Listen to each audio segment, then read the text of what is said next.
Oke, ditunjukkanlah video yang Nah, sudah kalian rekam itu. Kemudian apa responsnya? di situ dia langsung percaya. Oke. Dan saat itu Reski dan Muslimin ditahan dulu oleh petugas di base camp atau diperbolehkan pulang? Diperbolehkan pulang. Diperbolehkan pulang. Oke. Berarti kalian tidak diperiksa atau dimintain keterangan lebih lanjut sampai saat ini tidak? Banyak yang nelpon. Oh, akhirnya banyak yang menelpon. Oke, baik. Video itu sudah langsung diserahkan ya, langsung dikirimkan ke handphone si petugas base camp ya? Oke, dan kalian sudah tahu serpihan yang kalian temukan itu body part apa? Atau bagian Fiber. mana? Tidak, kurang tahu juga. Kurang tahu juga. Baik. Fiber. Oke, saya ingin mundur sedikit ketika kalian mendengar atau melihat pesawat yang menabrak lereng gunung. Apakah kalian ada kabut, ada asap yang terbang bersama pesawat itu, atau ada mencium bau kebakaran, hangus, logam? Apa yang waktu itu kalian rasakan atau kalian rasakan? Yang kami rasakan hawa panas. Hawa panas. Oke. Tapi bahwa pesawat itu mengeluarkan asap kalian tidak lihat ya? Lihat, langsung meledak. Ada asap yang mengepul sebelum pesawat itu menabrak lereng gunung. Asap hitam. Ada asap hitam yang mengepul sebelum pesawat itu menabrak di lereng ya? Tidak ada, pas lagi meledak. Oh, pas meledaknya baru keluar asap hitam. Ada api juga yang menyertai ledakan itu ya? Oke. Ada suara-suara lain yang kalian dengar saat itu? Tidak ada. Tidak ada ya. Muslim juga tidak melihat yang lain ya? Ada asap, api, kalian sama-sama lihat, tapi tidak mencium ada bau gosong gitu sebelumnya, sebelum pesawat menabrak, nggak ada ya?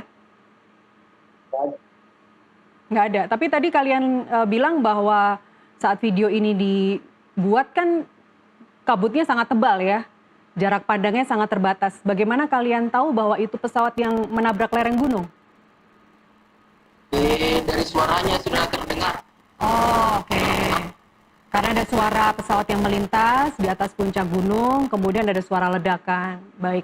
Kondisi cuaca saat itu, kalau ketika di puncak saat itu sedang berkabut, ada angin kencang, jarak pandang juga terbatas, dan hujan ya.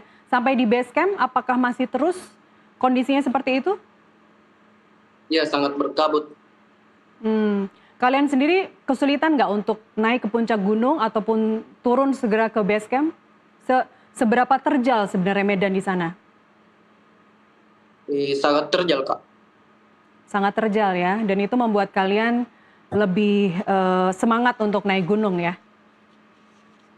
Oke, baik. Tadi Anda tidak mendengar suara selain ledakan, tapi apakah ada suara, mungkin suara dari komunikasi radio sebelum pesawat itu meledak? Tidak ada, nggak ada. Nggak ada suara-suara lain ya, hanya suara angin, suara ledakan, artinya tidak ada sinyal darurat atau kelap-kelip lampu tidak terlihat ya? Tidak terlihat. Oke. Dari peristiwa ledakan kan hari Sabtu ya, kemudian apa yang terjadi hari Minggu dan hari ini hari Senin, selain tadi banyak yang menelpon Reski dan Muslimin? Diwawancarai. Apakah ada anggota polisi juga yang mungkin datang ke rumah untuk meminta keterangan lebih lanjut? Ada. Tidak ada? Ada. Oh, ada. Apa yang ditanyakan oleh petugas kepolisian? Meminta keterangan. Minta keterangan. Dan apa yang diceritakan oleh Reski dan Muslimin? Ini ke Reski saja atau ke Muslimin juga? Berdua. Oh, petugas polisi langsung nyamperin ke rumah masing-masing ya? Oke. Apa yang kalian sampaikan? Muslimin apa yang kamu sampaikan ke petugas polisi?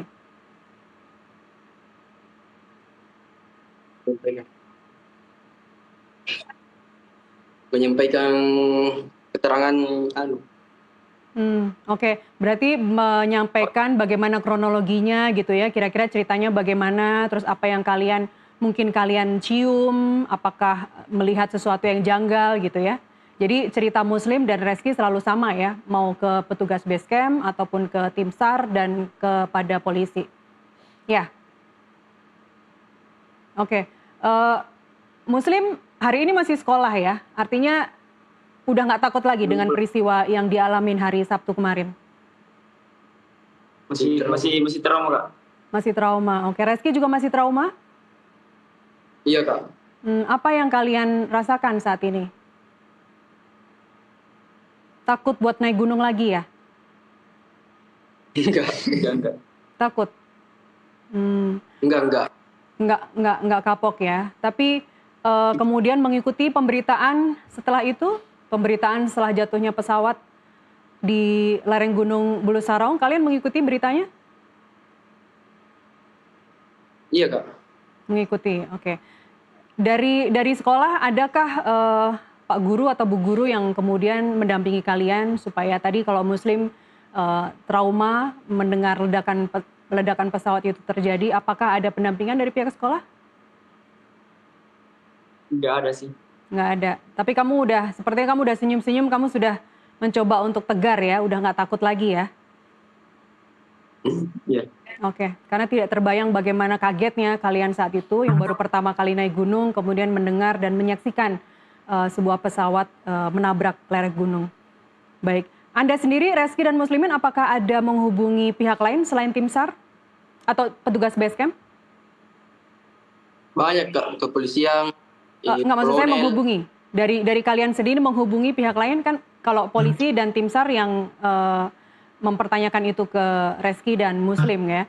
Tapi kalau dari pihak lain, adakah yang menghubungi? Dari petugas? Banyak, Kak. Dari keluarganya yang korban. Oh, dari keluarga korban. Oke. Baik, dan apa yang kalian sampaikan kepada keluarga korban? Semoga korbannya cepat ditemukan. Iya. Muslim juga kamu dihubungi oleh keluarga korban? Cuman dia, Kak. Iya, siapa saja yang sudah menghubungi kalian dari pihak keluarga korban? Sepupu, saudara. Semua dari 11 penumpang ya? Belum. Baik, oke. Rupanya kita terputus dengan Reski dan Muslim. Mereka adalah pendaki gunung yang saat kejadian, saat pesawat ATR 42500 menabrak lereng Gunung Bulu Saraung. Baik, kita akan coba hubungi kembali di segmen berikutnya, pemirsa. Tetaplah bersama kami kembali. Baik, terima kasih tadi untuk Reski dan Muslim, dua pendaki yang menjadi saksi. Reski sudah bergabung lagi? Reski? Baik, Reski terima kasih ya. Ya, Reski dan Muslim, terima kasih atas keterangan kalian untuk NTV Prime hari ini. Sehat-sehat selalu teman-teman. NTV Prime pemirsa masih akan kembali usai jeda dengan informasi lainnya, tetaplah bersama kami.